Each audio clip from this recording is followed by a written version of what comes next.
ৰাম নাৰায়ণ ৰাম। আমাৰ ভিতৰত এতিয়াও মানুহৰ দৰ্জাদাক্ষিণ্যৰ অনুভৱ জাগ্ৰত হোৱা নাই।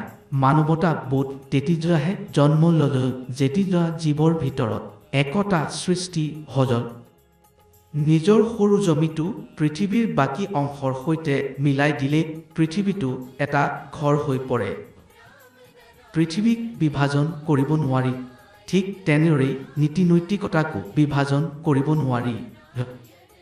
যিবোৰ বিভাজন হৈছে সেইবোৰ কেৱল কাগজত লিখা কথা।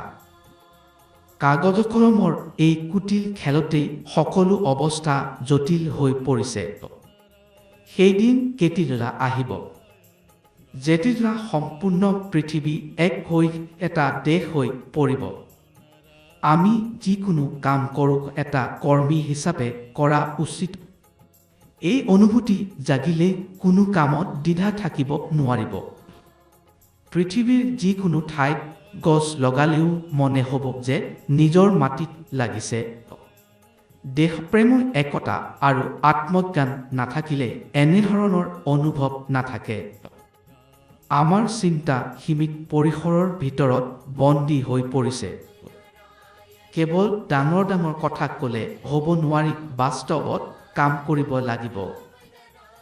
পদবীৰ লোভ, খ্যাতিৰ লালসা আৰু দলবল ৰক্ষা কৰাৰ চিন্তা সকলো ধ্বংস কৰি পেলাব। যদি আমাৰ মহানুভৱ মানসিকতাত বিশ্বকল্যাণৰ ভাৱ অন্তৰ্ভুক্ত হ'ল তেন্তে বহুতো সমস্যা সহজভাৱে সমাধান হ'ব।